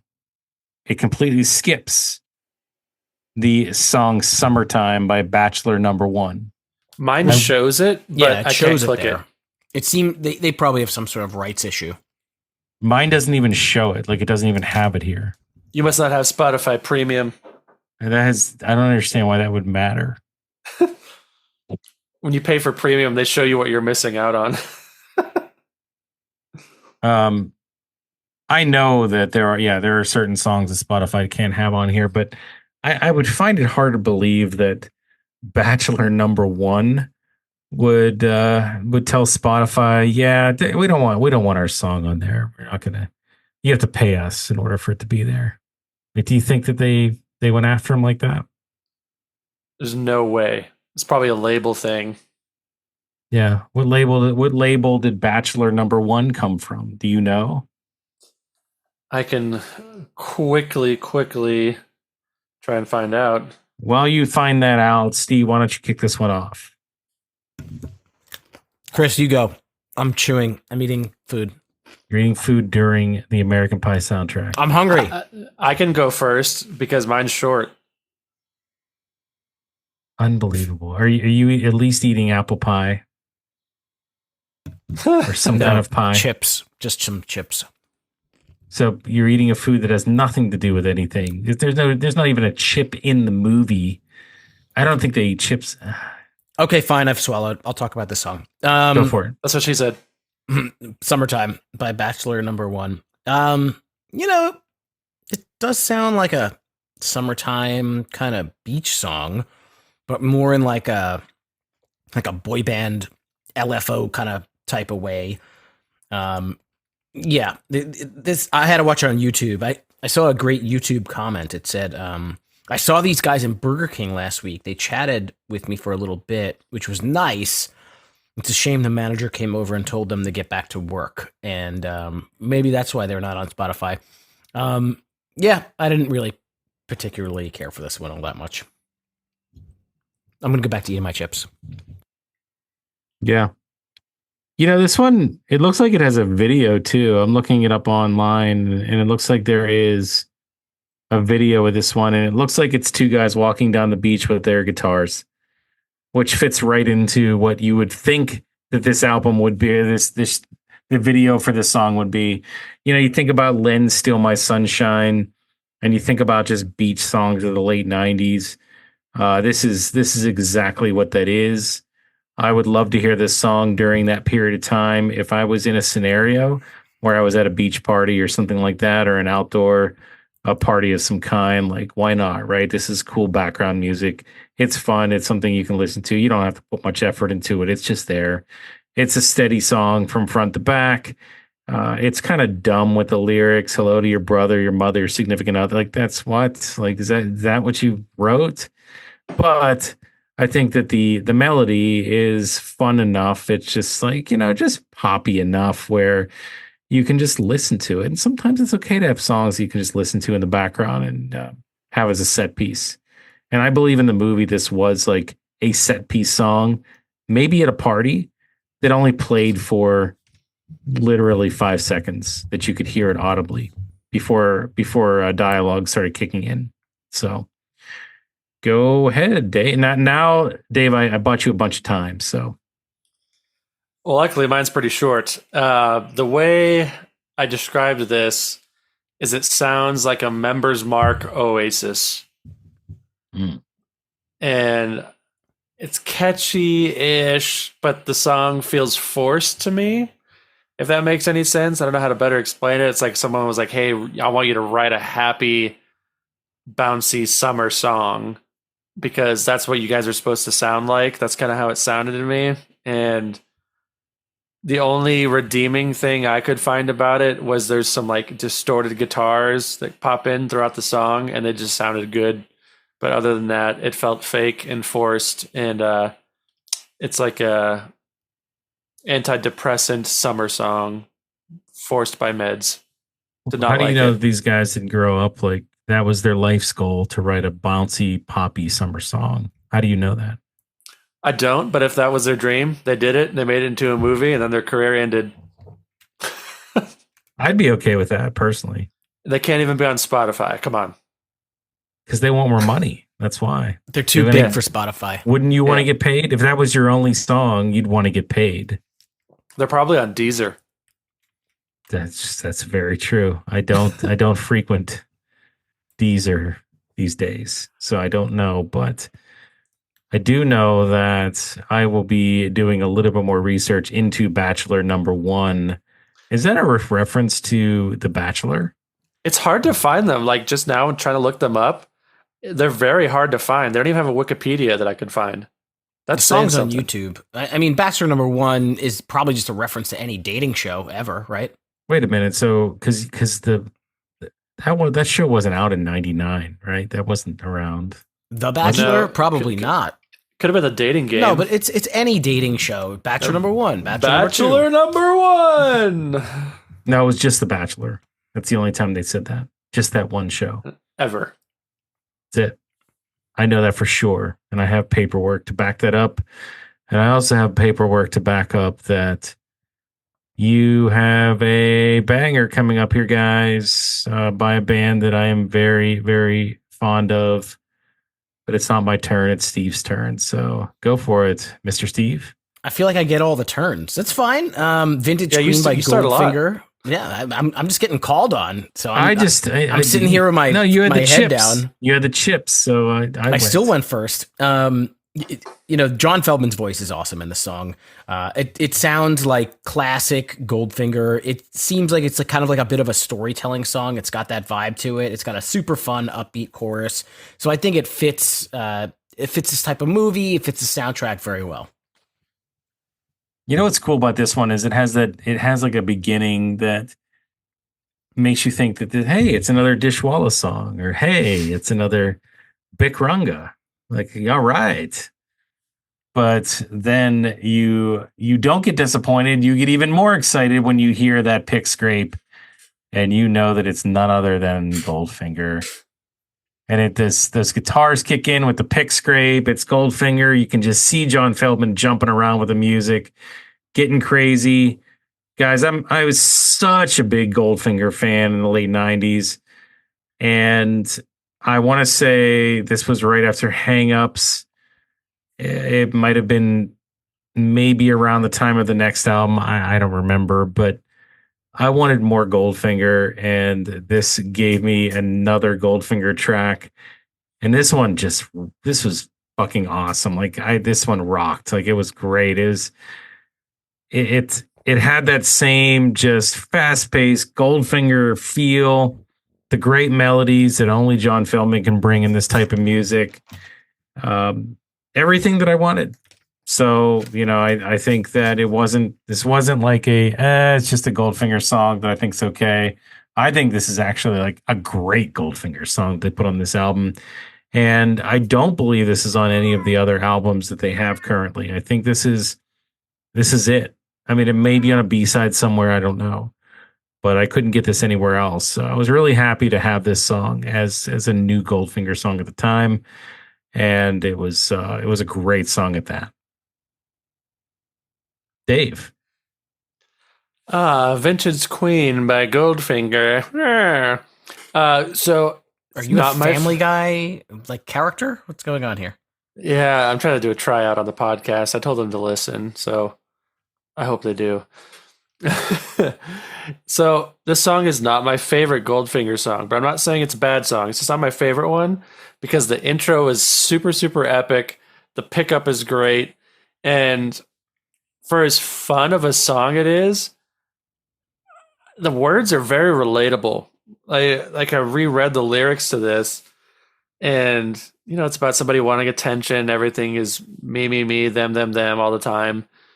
And so it's super, super relatable. And then I listened to it a handful of times while researching this podcast. And correct me if I'm wrong, I think this song is personal to John Feldman because the way it's sang and the feeling in it, there's a lot of emotion, I think. And I think that's what makes the song a little extra special is it doesn't sound like something he just wrote to write. It sounds like that there's a reason behind it. Something happened. He knows somebody or something happened to him. And it's strangely a lot of emotion for a Goldfinger song. And that's what makes it super, super awesome to me, in my opinion. The song's about Mabel. Have you ever heard of Mabel? The dog? No. No. Really? You don't know what I'm talking about? That's like their most famous song. Oh, the song, Mabel. I thought it was like I was like thinking about people. I'm like, who? That is a person. Yeah, but you know what I met mean. her Like, Sunday. Like people. I was like, who's a Mabel? Mabel. Yeah, Mabel. Yeah. Okay. All right. That's okay. Yeah, it's fine. Well, I will go first this time since Steve does not want to, and I would be glad to because we are back to one of the biggest stars of the American Pie soundtrack, and that's Bikrunga. I'll tell you what, when I first got this soundtrack, I thought it was Big Runga, and I thought it was some kind of band. I thought Big Runga was a band. And I don't know why I didn't see that was a C and I thought it was a G. Maybe it looked like a G to me. I don't know. Maybe I didn't bother reading it and someone just said that. I can't remember. That was a while back. But I can say that this is the song that I was referring to as probably one of the biggest scenes in the movie. And that's the scenes where all of the guys finally got laid, or finally were in the process of that happening. And I think this was the most prevalent during the Mina Subari, Chris Klein piece, because she was, super romantic type. But you cannot forget the fact that was this particular section of the movie. This was one of the biggest parts of the movie that you can't forget, because this was the goal for all of them, of course. This was their pact to make that happen. And this song come on to sway their way during that time where they all became hopeless romantics and not just guys that were out looking, just to make it happen. So that said, I had no idea who this was. I did not know what a Bic Runga was, if it was a band, a person. But as it turns out, she's like a pretty big deal. Like she had 3 studio albums that debuted at number 1 on the New Zealand Top 40 album charts. Now, yeah, it was New Zealand. But I mean, she was a huge deal in a country that, in an area that, has a ton of people. So again, she's out there. They decide to put her on the soundtrack. Obviously, somebody was a fan of this song. This must have been a huge song over in that area, and maybe even beyond that in Europe or somewhere else. I don't know. I don't remember it ever being on the radio here prior to this soundtrack or even after. But I do know that, the song carries a lot of weight with it. It's a really good song. It's a nice song. If you think about like just a ballad type, romantic, late 90s type of song with a female singer, this meets the mark. This hits it. And the fact that it's in that part of the movie that's unforgettable to me, I think that kind of locks it in as a track that maybe it's not my favorite type of music or favorite type of song in a lot of ways. I don't love this kind of pop ballad, but because it's tied to that part of the movie and because I just have that memory of it, I love this one. I think it's great. So I've become a Bic Runga fan. Not a super fan like the Dishwalla super fan that Steve is, but I definitely like it just fine for what it is in the movie in the context of American Pie. Guys, Dave, go ahead. Go for it. Sway. So, Chris, I love it when you say Bic Runga because it sounds like a slang term for boobs when you say it. Maybe that's the way to go from here. I don't know. Whew, look at those Bic Rungas. Did you know that on this entire soundtrack, this song has the most plays at over 80 million plays, with the second being 55 million, is the closest runner-up, which is Mutt by Blink-182. I told you I was right. It's crazy. 80 million plays on this song, and it is my least favorite song on the soundtrack. There's no energy. I don't think. There's no hooks. The lyrics are good. She's a great vocalist. The little solo in the baby bridge was kind of cool. Another baby bridge? Yeah, it was short-lived. I even put that in my notes. Short-lived, but it was very catchy. But the rest of the song, it just wasn't my jam. It couldn't hook me, and I don't know. I'm sorry to let you guys down. No, you're not. You're not letting anybody down. I think that if you just don't like 90s female pop ballads, it's going to be really hard to sway your opinion on a song like this. I didn't do that on purpose. I get it. Like, I get it. I don't see how it breaks through for someone that does not like this type of music. But I like Alanis Morissette. It's not that. This is different. Yeah, you're right. Alanis is better. She probably is. She probably is. I mean, I don't know. I tried. I'm sorry, Chris. I feel like I let you down. I don't love Bic Runga. I mean, Seems like you love Bic Runga. No, it doesn't. I'm just saying, like, is that her name? Or is she talking about the lighter at the gas station? It's not. Her name is Briolette Ka Bic Runga. She is. She's from New Zealand. Doesn't say where. Lovely accents. Yeah, just seeing New Zealand. I mean, personal life. Well, no. She does not have a personal life. She was born in Christchurch. I don't know where that's at. Christchurch? Interesting. Is the largest city in the South Island and the second largest city by urban area population in New Zealand. So yeah, she's from New Zealand. I've never been there. They have spiders the size of small dogs in New Zealand. That's Australia. Isn't that also New Zealand too, though? I hope not, because I haven't been there yet. I'll be careful, because they come out of nowhere.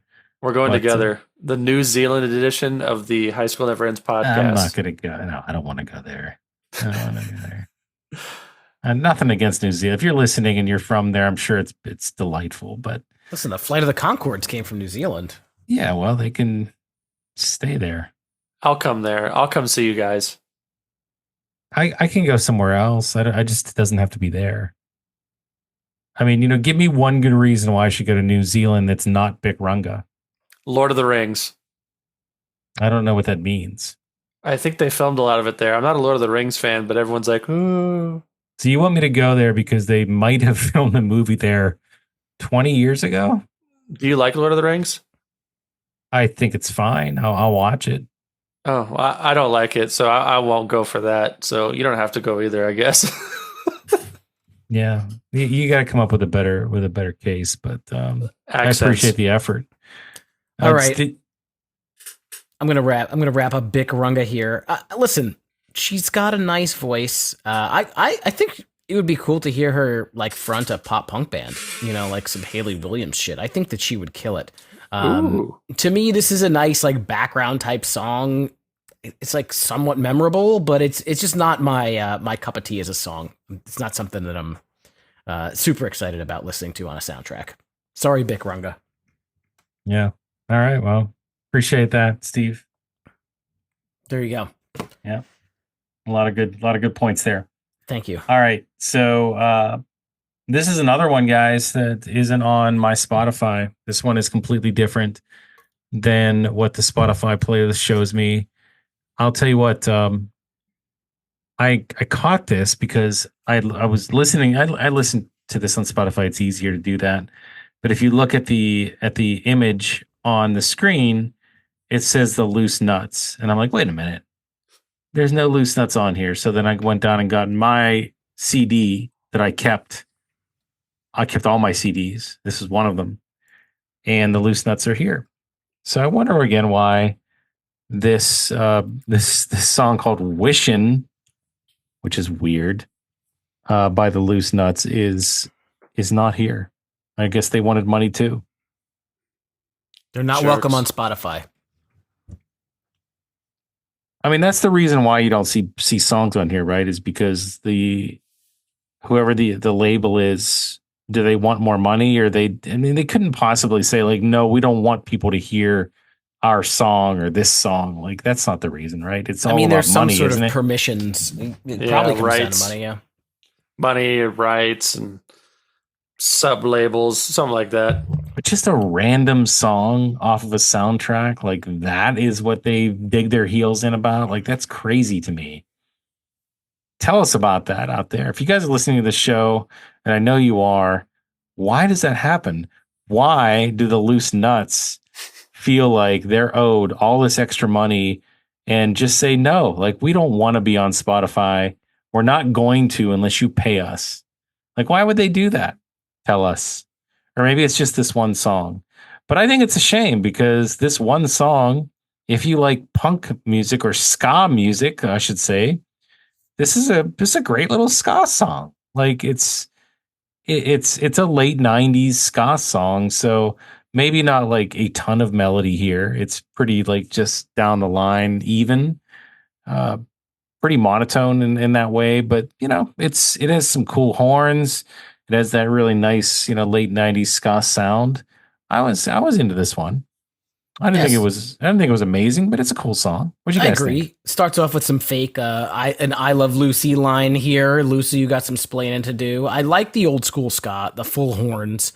I think it's a really fun song. I don't know what this "Wishin' I Was Someone Else" WISHEN.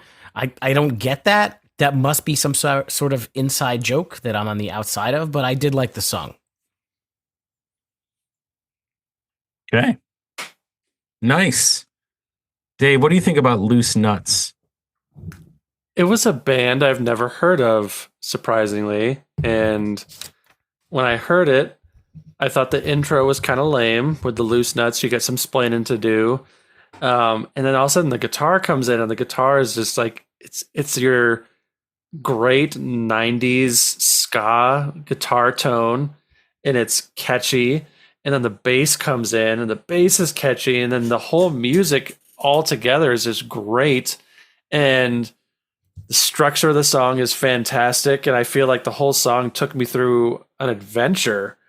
And the vocals, not being familiar with this band, hearing the vocals, it sounded like if Tim Armstrong made it past fifth grade and didn't drink, that's what he would end up sounding like. This sounds like an educated, sober Tim Armstrong. I hope he doesn't listen to this. And I thought it was great. And I was like, this song is fantastic because it made me think of Shameless, the TV show Shameless. There's a ska band that had a song in there that I never heard of. And it really bums me out that I can't remember who it is right now, but that's what it made me think of. I was like, this is just so catchy and out of nowhere and so good. And it totally deserves to be on this soundtrack and scene for Dross. Was it Bic Runga? Was that the band you were looking for? Oh, surely not. Definitely not. Okay. Well, good. You can roll that one out. I just wanted to make sure. Yeah. Well, then, guys, we wrap things up with another similar type of track, but it's not the same. So, if none of you that are listening out there remember or know, there was this swing revival in the late '90s for some reason, where guys would wear chain wallets and zoot suits, and they would swing dance and do that kind of thing. Fedoras, all that fun stuff. This fad was around for a very short amount of time, and I'm glad for that. I do not think that this ever should have come back in any way. And yes, I do like Swingers. I did think it was a good movie, but it just was just so bad, like to do this kind of thing. So anyway, again, if you're offended by that, I'm sorry. I can't help you. However, this song, this Man with a Hex, this sounds like Cherry Poppin' Daddies. This sounds like all of those types of bands mixed with the Mighty Mighty Boss Tones voice. I've never heard of the Atomic Fireballs. They are definitely, just very, very ununique in a lot of ways. But that said, like, guys, it's talented vocalists. I can't sing like that personally. And the song had a lot of energy. It was a cool song if you like this kind of thing. It fit right into that genre. And I don't know. I just didn't. That's just not my thing. So I don't have much more to say about it. But did you guys feel differently? I mean, when I started listening to this song, I heard the clapping and I said, "Uh-oh." And then I heard that it was a swing song and I said, "Uh-oh. Chris ain't gonna like this." I know you don't like the Cherry Poppin' Daddies and the Squirrel Nut Zippers.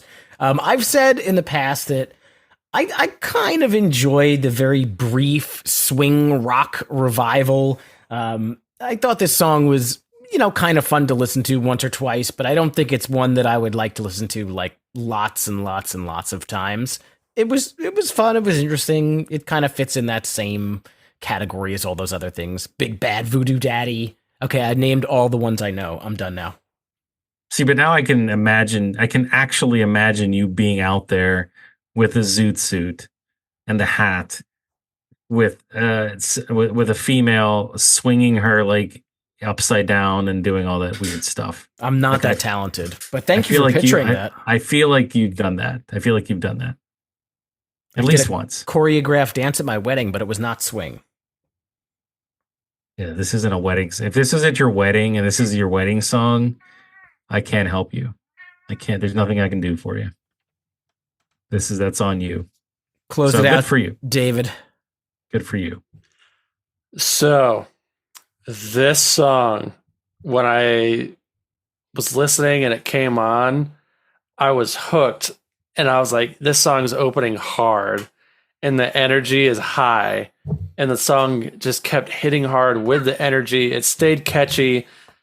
I could visualize the band sweaty on stage, just drenched zoot suits.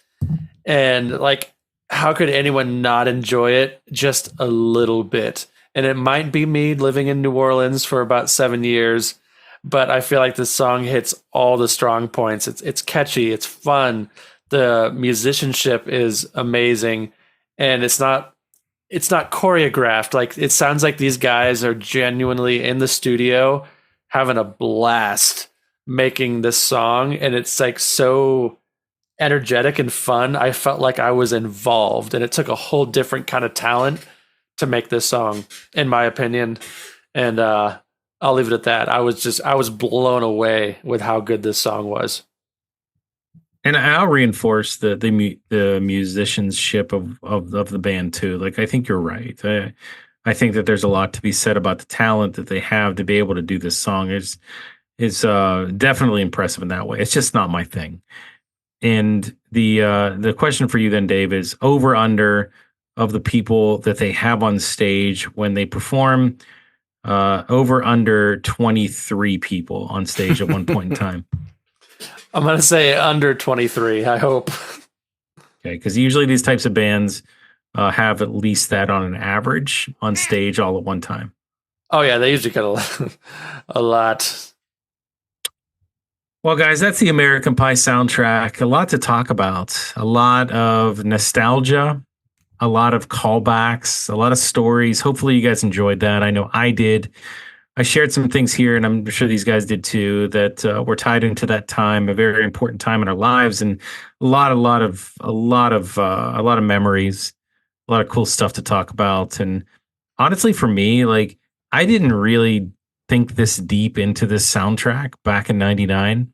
I didn't think of, obviously I didn't even know that the one was Big Runga and not Big Runga, but it's really cool to be able to go back and do that and to really think about, these songs, what we, really deep dive them, think about, how we kind of broke them apart a little bit more than we ever did. So really, really cool exercise, and I'm glad we did it. But that kind of brings us to this next part. And, we never really finish an episode unless we do ranking it, guys. So let's go to ranking it now.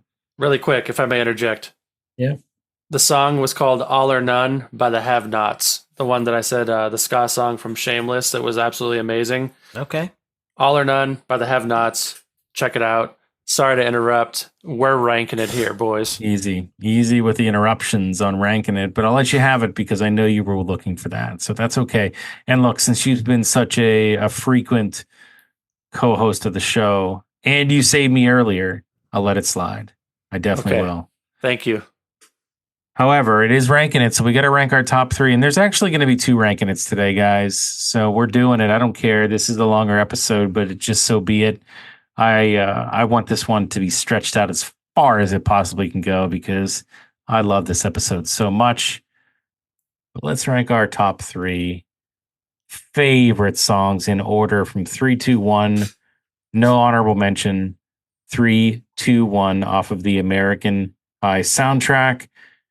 Dave, you're the guest. You go first. Whew. All right. So number 3 for me, It's going to be Man with the Hex because I thought it was absolutely stellar and fun. And this is where I get really hard. My number 2 is New Girl by Third Eye Blind because it just reignited and was so rad. And my number 1 has to be Mutt just because I'm a big Blink fan. There's other songs that this could have been, but I got to just pick Blink because they did it. They made a movie. So Hex, Girl, Mutt for me. That's a good list. How about you, Steve? Go Trig Boy.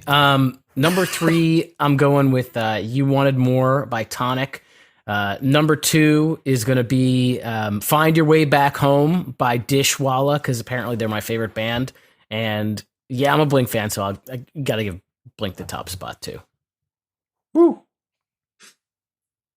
I'm not going to give Blink the top spot, even though I am a fan of Mutt. I do love Enema and Dude Ranch. I love them both.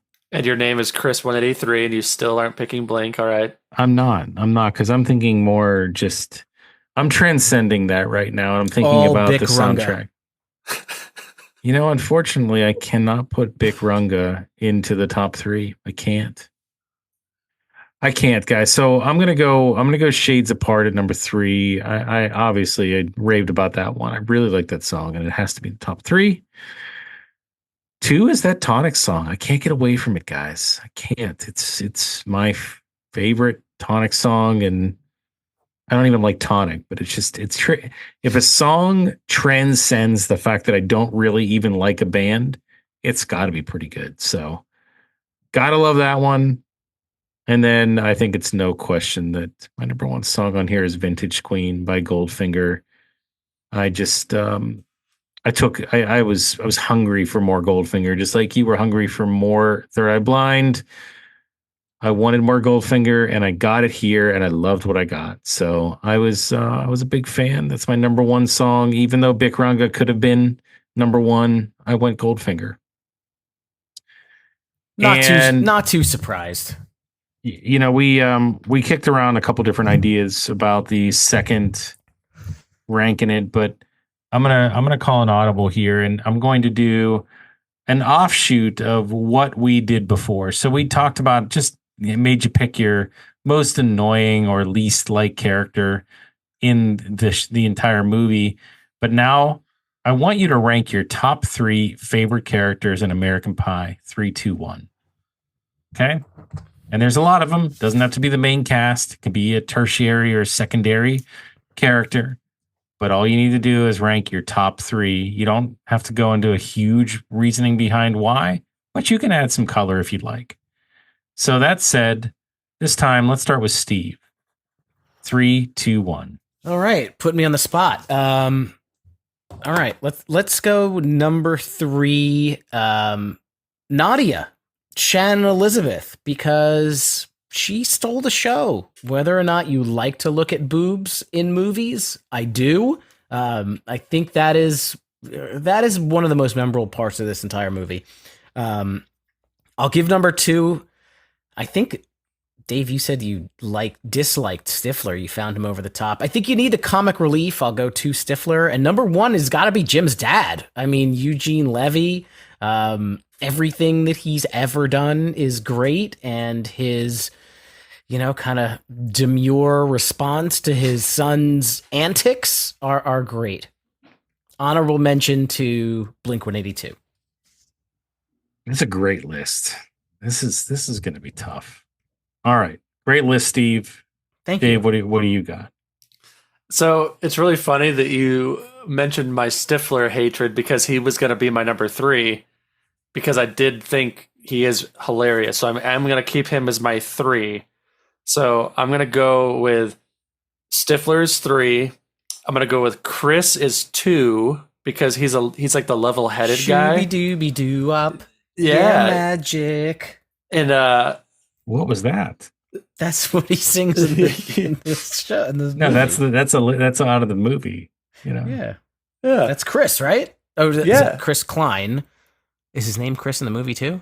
No, it's Oz. You said Chris. It's Oz Striker. Yeah. No, the teacher says, "What was that?" After he Oh, does okay. that. Yeah. Because in the movie, his name is Chris, like Ostriker or something like that. Ostriker, yeah. Yeah, Oz. but they call him Oz. So, but yeah, so Stifler, Oz, and then Noah, which is Jim's dad.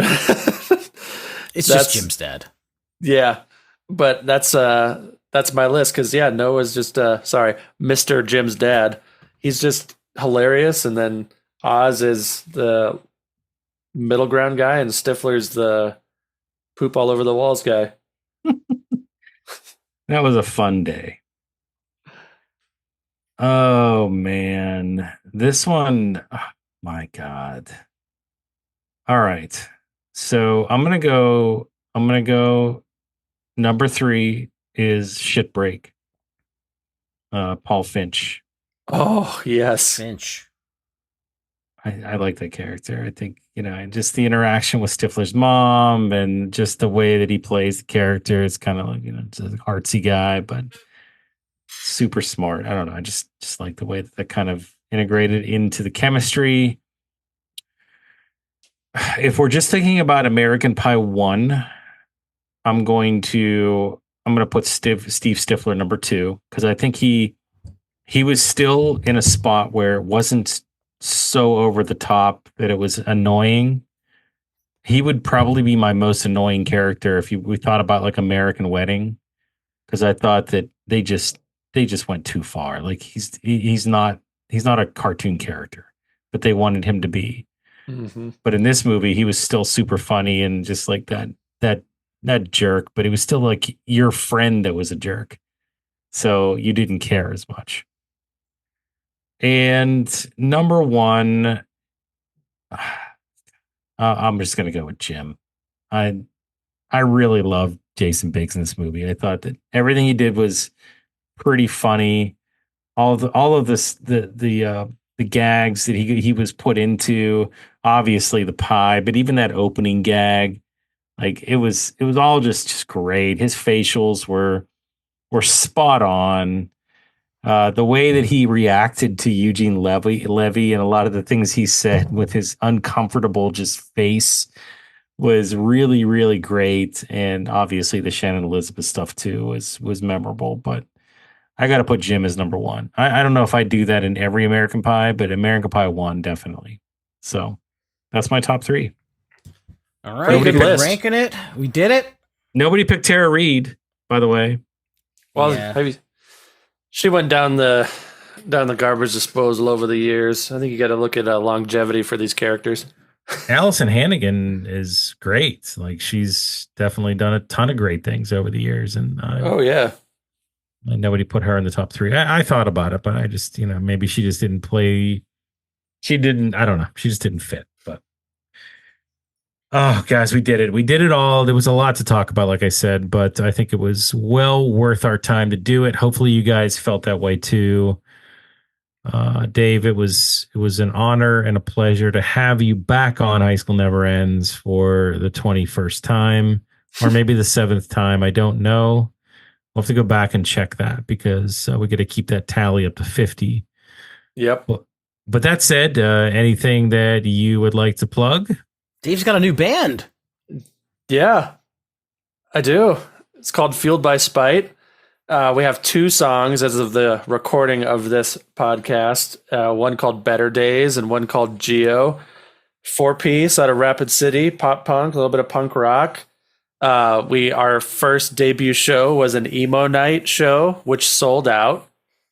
We're playing the Four Winds Music Festival in Rapid City and the Four Winds Music Festival in Sioux Falls with the Spill Canvas. Nice. Yeah. Nice. And then in Rapid, we're playing with Heart Attack Man, which a lot of people enjoy. And then we're playing another emo night in August. Our EP should be coming out by June. And we would absolutely love if the listeners of this podcast would check out Fueled by Spite and give us a like or listen or watch our cover videos and original videos on our YouTube. Tell them the handle. I know the Instagram is Fueled by Spite 605, and there's a underscore in between all those. And Making it easy. Oh yeah, and then on YouTube you can just type in Fueled by Spite Band, and we'll come up. And we're also on Spotify. We're the only Fueled by Spite on Spotify, Apple Music, Deezer, iHeartRadio, all those. We're on all those. And Facebook, we're the only Fueled by Spite band as well. And it would mean the world if everybody would take a listen and give a like and follow our really cool story of being a newer band and doing cool stuff. If I could find a way to get you booked on a show with Dishwalla and Bic Runga, would you do it? I would do it. I'm buying in. But you guys would headline over Bic Runga, though. I don't know. Bic Runga, that one song has 80 million plays. Our totality of plays on our Spotify isn't even over 1,000, I don't think. The interesting thing is she would only be playing that one song. So basically it would be one song, and then you guys would be on. I'll do it. I'll talk to the guys. I'll send them a message right now. Love it. Love it. And just like we love having you on the show, this was a memorable one. Hopefully you had a good time being on the show, Steve. I know you did, and hopefully everybody out there did too. If that's the case, we want to hear about it. Let us know what you thought about this episode of High School Never Ends, and go listen to some of our other episodes. I think that you will be pleasantly surprised by some of the awesome conversation about some of your favorite music, maybe movies, maybe other. We do it all here. Let us know what you think. Check us out on all of the socials. Give us an iTunes rating or Spotify, right? If you have that, either way, it helps the show and it lets us know whether or not you like listening to the content that we create. And don't forget to go check out our shop. We have a ton of awesome swag on there. Mugs, shirts, hats, all kinds of cool stuff. It's all linked via our website. That's www.hsnepod.com. Yep, and follow us on the socials at HSNEpod, and join our Patreon. We have a couple of different tiers and bonus content for you. You can get there by going to www.patreon.com/HSNEpod.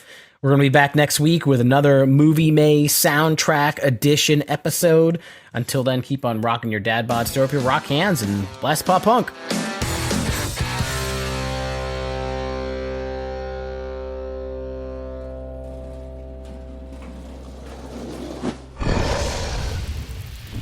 Dragon Wagon.